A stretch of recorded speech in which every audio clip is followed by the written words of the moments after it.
Bom dia.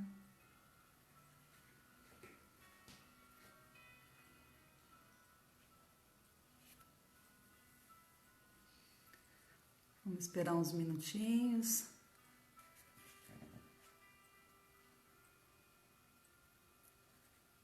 para começar, né? O nosso estudo de hoje.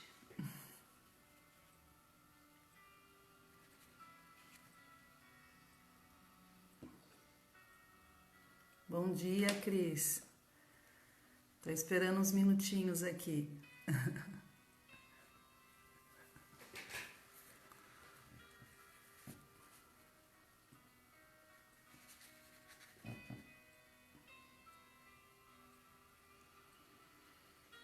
Bom dia, Adriana.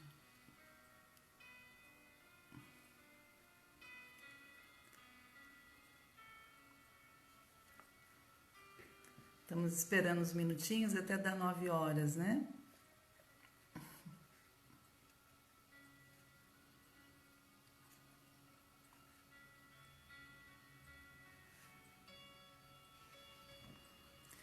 Agora sim, né? São 9 horas.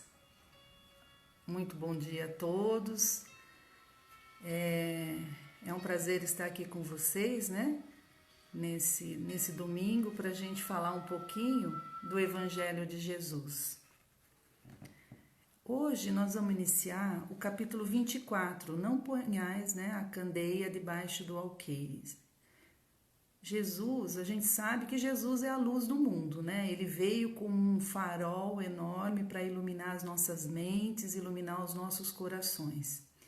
E hoje nós vamos falar um pouquinho disso, né? De refletir essa luz que Jesus nos trouxe há 2000 anos atrás, né? Então vamos ler lá. Em Mateus 5,15 diz o seguinte: ninguém acende uma candeia para pô-la debaixo do alqueire.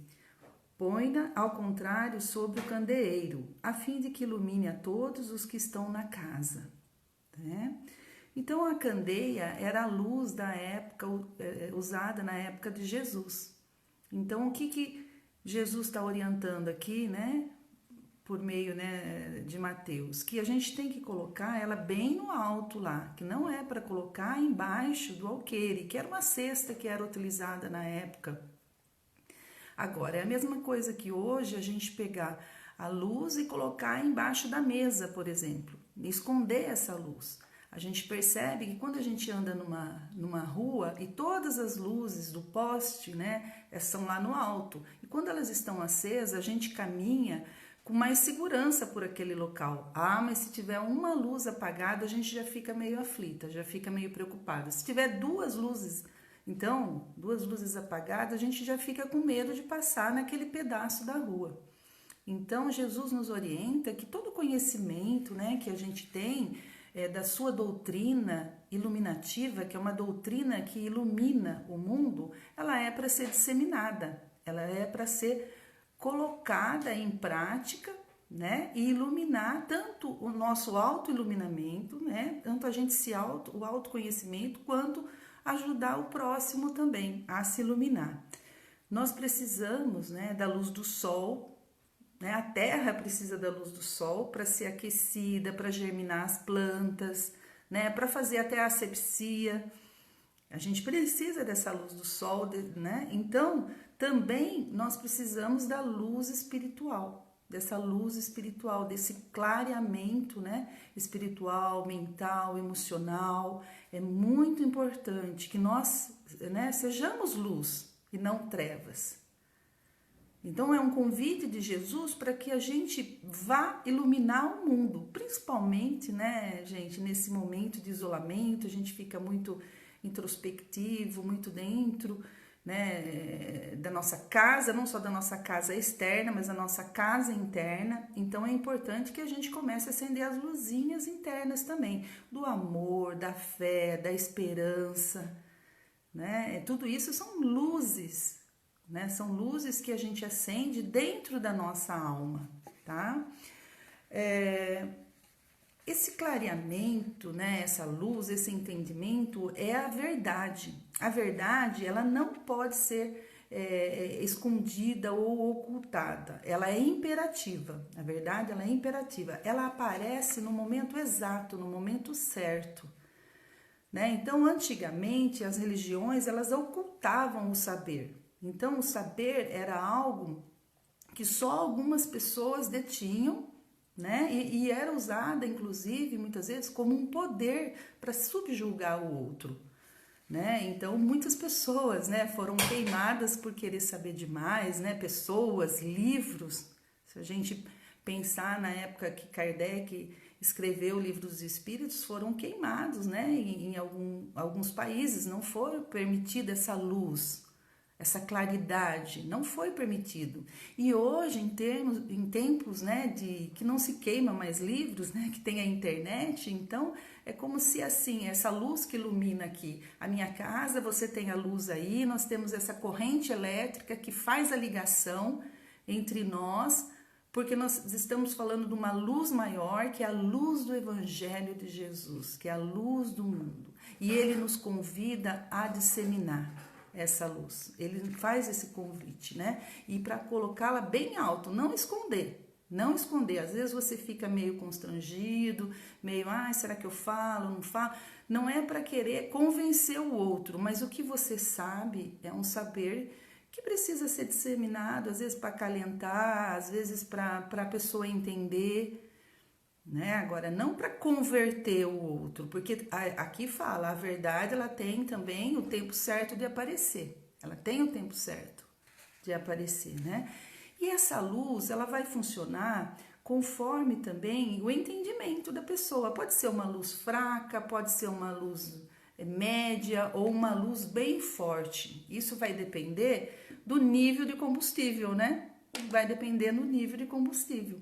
Então, se for ver lá na época de Jesus, né, que tinha o azeite, era um tipo de combustível, depois nós passamos para o petróleo, e hoje nós temos a eletricidade, que é rápida aí. Agora, não quer dizer que uma é melhor que a outra, porque pode ser um azeite, mas passado com todo aquele modo, né, afetivo, porque não adianta também ser elétrico e não passar só informação e não passar a formação e o exemplo.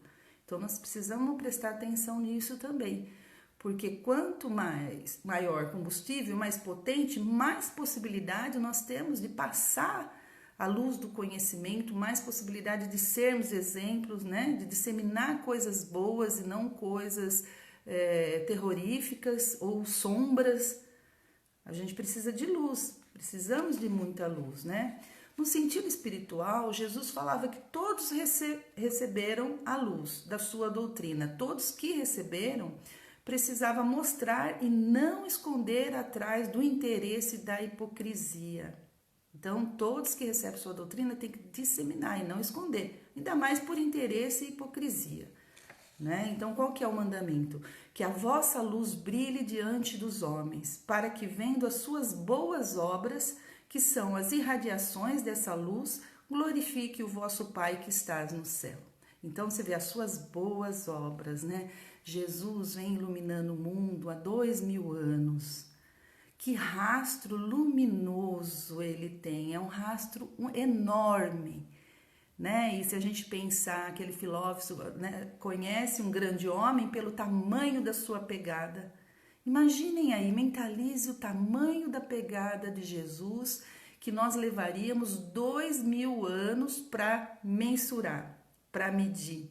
Olha que luz, né? E eu lembrei agora, né, que o Chico Xavier falava que ele era um cisco, né? Um cisco de luz. Então, que se a gente for desse cisco, mentaliza esse cisco de luz aí do Chico, a gente for a pontinha lá de luz, a gente já vai estar fazendo a nossa parte, né? Se Jesus tem essa pegada enorme, Francisco Xavier achava que era um cisco, a gente ser aquela pontinha lá que está ainda pegando combustão, né? Como se fosse na idade da pedra, não é assim? Eles não batiam duas pedras para vir o fogo, né? E aí com o fogo vinha a luz. Então esse fogo que aviva, esse amor, essa paixão pela doutrina, né?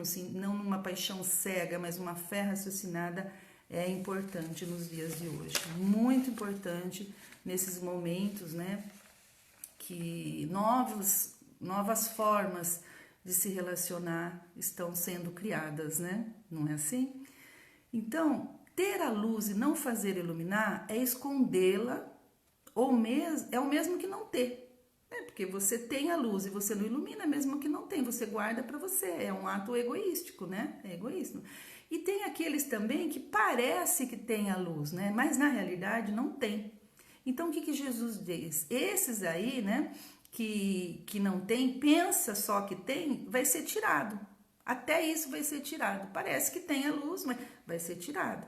Agora, ao contrário, né? Aquele que tem e distribuir para os seus semelhantes, mais lhe será dado, né? Pois usa em proveito próprio na autoiluminação e no proveito dos seus semelhantes também, dos seus semelhantes. Então, quanto mais luz, mais claridade, né? Não é assim? Uma vela, quando você pega uma vela, você acende 100 velas, 200, quantas velas, né, tiver, você acende.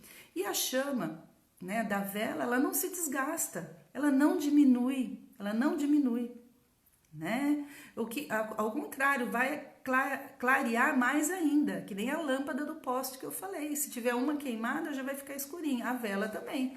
Quanto mais velas, né, acesas, mais vai ser, né, esse rastro de luz aí para a gente poder chegar numa filigrama lá do Cisco do Chico, né? Não sei, há 2000 anos, há 3, 4, sabemos lá quanto, né? Quanto que nós estamos nessa medida de luz aí, né? Porque o pensamento também é na velocidade da luz. Então, se você tiver pensamentos bons, né? Agora, um pensamento mau, ele é pesado, ele ancora na terra, ele ancora no inferior, né? Um pensamento de luz, um pensamento, ele viaja, né? Como as estrelas, tá? Então, Jesus diz que nós temos a obrigação de zelar por essa luz em nós e nos nossos semelhantes. Nós temos responsabilidade por esse uso, né? E da medida que nós fornecemos essa luz, se iluminamos pouco receberemos também, né? A palavra do Cristo deve permanecer em nós e devemos dar muitos frutos. Ele nos convida a ser seus discípulos, né? Então ele diz para cumpramos os seus preceitos, auxiliando na iluminação das mentes, dos corações, na santa doutrina do meigo, Rabi, né? É uma santa doutrina, né? Então é iluminativa. Então ele nos convida aí, né?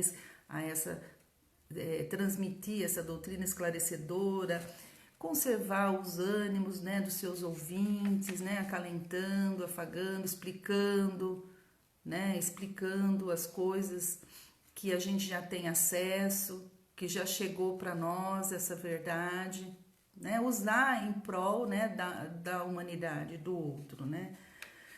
E ele também diz nesse capítulo que assim como nós julga a árvore pelos seus bons frutos, o combustível bom pela claridade que fornece, né, e pela pureza da luz que dá, sem trevas e sem escuridão. Então a luz também tem a sua medida, que é o combustível, a energia que você vai dispensar, né, para iluminar e o tanto que você vai atingir. Então isso é para a gente refletir, né, como que tá aí, né, a nossa bateria. Será que ela está 100% ou não? Será que está ligada no Cristo? Né? Uma bateria sempre ligada, ela fica sempre carregada, tá? Então é essa parte, para a gente não esconder a nossa luz. Depois, os discípulos vão perguntar por que ele falava por parábolas para o povo, né? Então a gente vai ver o seguinte. Aproximando-se, disseram-lhe os discípulos, por que ele falas por parábolas? Respondeu-lhes, disse ele, é porque a vós outros foi dado conhecer os mistérios do reino dos céus, mas a eles isso não lhe foi dado. Falo-lhe por parábolas, porque vendo não veem, e ouvindo não escutam e não compreendem. E nele se cumprirá a profecia de Isaías, que diz, ouvireis com os vossos ouvidos e não escutareis, olhareis com os vossos olhos e não vereis. Por quê? o coração desse povo se tornou pesado, né? Ficou orgulhoso, ficaram egoístas, era só a lei, é só a lei. E se não cumprisse a lei, eles eram ferrenhos. E seus ouvidos se tornaram surdos e fechados. E fecharam os olhos para que seus olhos não vejam, e seus ouvidos não ouçam, para que seu coração não compreenda. E para que tendo se convertido, eu não os cure. Mateus 13:10, né? Então, as pessoas da época de Jesus, eles eram assim também pouco desenvolvidos, pouco maduros também, né? Então, para que eles pudessem entender essa linguagem crística, que é uma linguagem celeste, né? A doutrina que vinha direto da alma, do coração, né? Então, para ir fundo na alma e não apenas nas ideias, porque de leis eles sabiam, eles já decoravam a lei, discutia conceito disso, conceito daquilo, mas não exercia o que estava. Então, tinha que atingir o coração. E a parábola, ela é algo assim que chega no subliminar até, né? Ela é semelhante aos contos de fadas das crianças. Por exemplo, para criança você vai contar o conto da Chapeuzinho Vermelho, né? É diferente você contar um conto da Chapeuzinho Vermelho que não obedeceu a mãe e foi pelo caminho do bosque e lá encontrou o perigo do lobo, do que você falar assim, filha, faz assim, faz assado. Né? Então o conto de fada ele vai indo, ele vai envolvendo, e a parábola é a mesma coisa, tem um envolvimento emocional, né? Você laça o coração, você laça a alma, não é só o cérebro, a mente. Então é um recurso que era usado, né? Que era usado a parábola, história, historieta, né? Anedota. Então era um recurso que era utilizado, mas porque o povo ainda não estava preparado. Foi isso que ele falou. Eles escutarão, eles têm ouvido, mas não escutam. Eles têm olhos, mas eles não enxergam. Por quê? Porque enxergar e escutar com o coração, com a lei do amor. Porque é o amor. Jesus, a doutrina dele é balizada no amor. No amor. Então, é como se ele viesse para resgatar essa amorosidade que foi perdida por causa da dureza da lei. Por causa da dureza da lei, né? Essa amorosidade, se a gente for ver, até assim, é como se fosse uma maternidade, né? E a paternidade é a lei, é o rigor, Então, Jesus, ele vem para modificar isso. E a parábola chegava de um modo, tocava aqueles corações que já estavam mais afofados, vamos dizer, para suas verdades, né? E essa questão da verdade, né? Ela chega à medida que o povo vai evoluindo também. Você vê que tudo que ficou escondido nas religiões antigas, a ciência revelou, e agora a doutrina espírita também revela muitas coisas, né? É a terceira revelação que chegou. Então, é isso, nós precisamos entender que esse conhecimento chega, ele chega de alguma forma, né? E é a luz, e nós precisamos disseminar e fazer parte disso daí, né? Quando Jesus falava de caridade e humildade, ele não falava por parábolas, ele era claro, conciso, não tinha confusão nenhuma, né? Quando ele falava de caridade e humildade, era daquela forma. Então, mesmo as pessoas, né, mais simples entendiam. Ele era muito transparente para falar desses dois assuntos. Quando ele queria dar um ensinamento, né, que tocasse o coração, aí ele usava a parábola. Esse daqui toca o coração, mas é algo mais assim, claro, tem isso, né? Sem a caridade não há salvação. É uma lei, tá? E depois, o último tema, né, dessa primeira parte desse capítulo é: não procureis os gentios, né? Por que será que Jesus falou isso? Será que porque ele achava que é o povo escolhido? Não, não é isso, né? Não é isso. Vamos ler lá. Jesus enviou seus 12 apóstolos depois de lhes ter dado as seguintes instruções: não procureis os gentios e não entreis nas cidades dos samaritanos, ide antes em busca das ovelhas perdidas da casa de Israel. E nos lugares onde fordes, pregai dizendo que o reino dos céus está próximo. E diante as ovelhas perdidas, né? Por quê? Porque nessas ovelhas perdidas já havia a base do Deus único e eles esperavam pelo Messias, né? Tanto é que ele termina dizendo que o reino dos céus está próximo, né? Então já essa base da doutrina de Jesus já estava feita com essas ovelhas perdidas, né? É como uma terra que já está arada para plantar a semente da boa nova. E os gentios não, os gentios todo o trabalho tinha que ser feito ainda. E os discípulos tinham muito trabalho naquele momento e não era a hora ainda. Não era a hora ainda. Tudo tem a sua hora certa, né? A verdade também tem a hora certa para chegar para as pessoas também quando elas estão mais preparadas, né? Então, as ovelhas perdidas de Israel já acreditavam nessa unidade de Deus e esperavam esse Messias. Já estavam preparados pelos profetas e por Moisés, né? Por Moisés, eles já estavam preparados a receber essa palavra, né, da boa nova. E por isso que os gentios e os samaritanos foi depois, né? Depois Paulo, né, continua essa missão de iluminar as mentes humanas e os corações. Ele continua posterior, mas nesse momento Jesus estava começando todo o seu ministério ali, ele deu essa orientação para os discípulos ali, né? Que era o que até trazer mais pessoas, né? Porque olha, mais velas acesas, né? Mais velas acesas para iluminar mais, para depois a gente ir na escuridão, né? De quem nada sabe sobre a doutrina. Então, é fortalecer também, né, essa combustão para iluminar mais e para ter mais força de combustão também para chegar lá nos gentios. Os samaritanos, eles já tinham algum conhecimento, mas estavam muito misturados com os gentios, né? Então, não é porque tem uma classe privilegiada, não. É um modus operandi de iluminar, né? De iluminar o mundo, tá? E ele finaliza também, aí, né, os espíritos, né?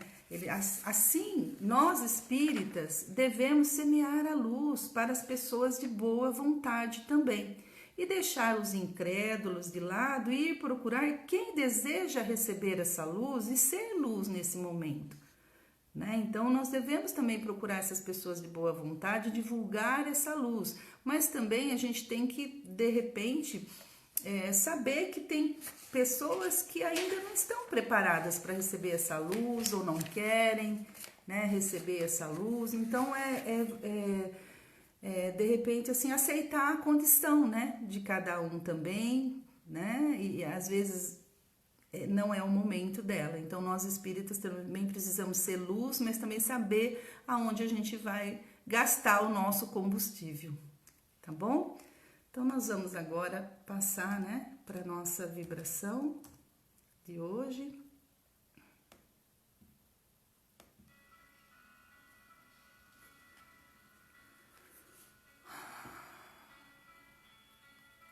Então, nós vamos mentalizar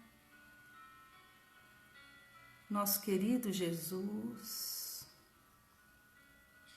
acalmando nossas mentes, tranquilizando os nossos corações,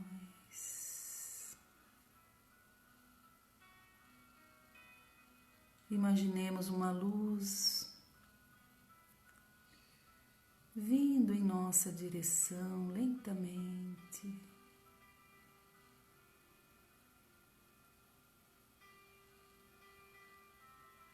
iluminando, aquecendo nossas mentes, nossos corações, nossa alma.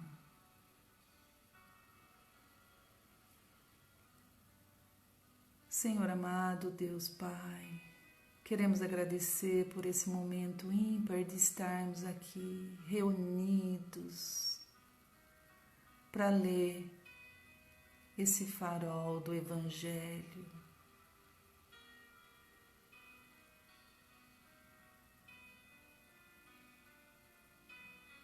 Temos em Jesus um divino amigo que brilha amorosamente em nossos corações.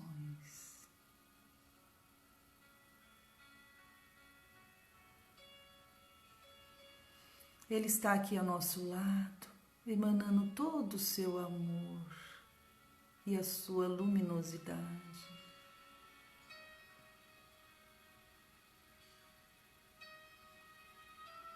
Jesus nos conforta e nos aquece e nos abraça e diz: tenha força, tenha bom ânimo, persevere, persista sempre, seja luz.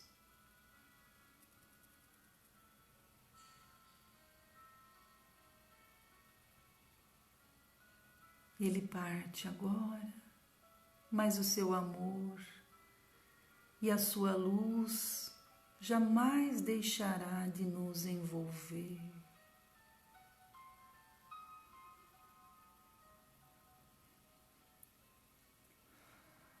E agora, abastecidos desse combustível forte, dessa luz que ilumina nossa alma, passemos a doar, vibrando.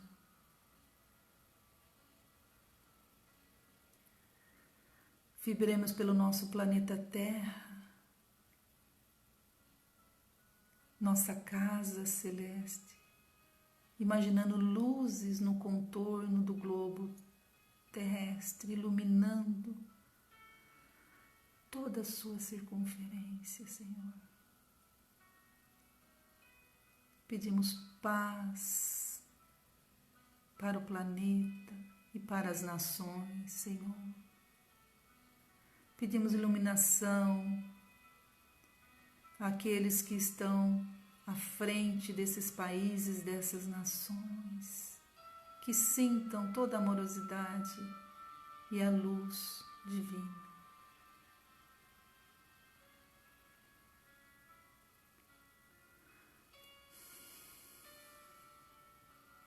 Pedimos agora pelo nosso país, nosso Brasil, imaginando luzes coloridas também contornando o mapa do nosso país, fortalecendo essa nação, essa pátria do Evangelho, Senhor. Ilumina as mentes e os corações, trazendo paz e harmonia, Senhor.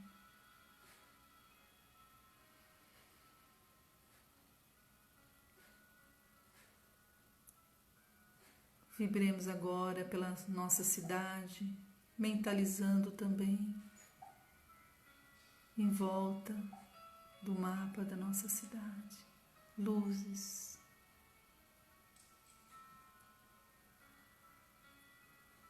vibrantes e amorosas.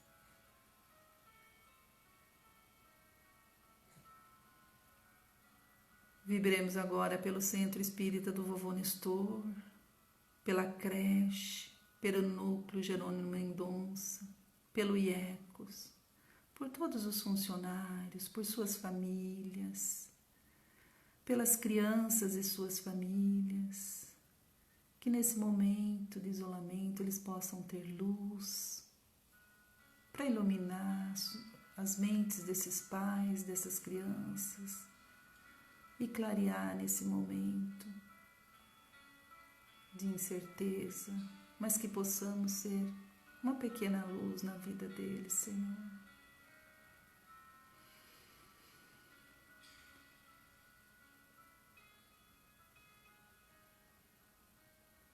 Pedimos licença agora, Senhor, para pedir por nossa casa, nosso lar, nossa residência e nossa família, Senhor. Ancora, dai-nos sabedoria para iluminar os conflitos do cotidiano, os dissabores, dai-nos tranquilidade e paciência. E para aquela pessoa em especial que cada um possa pensar e pedir amorosamente, vibrando boas energias para aquela pessoa.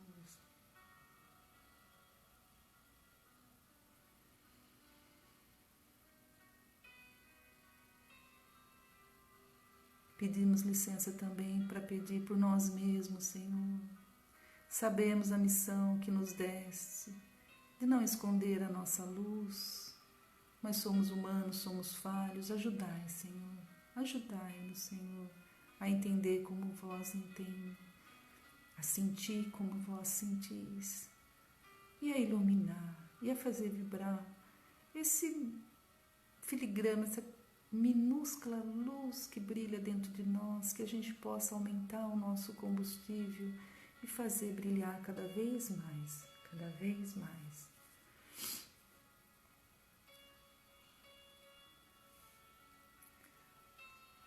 Obrigada, Senhor, e esteja conosco nessa semana que se inicia.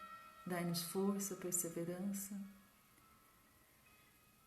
e que assim seja, hoje, amanhã e sempre.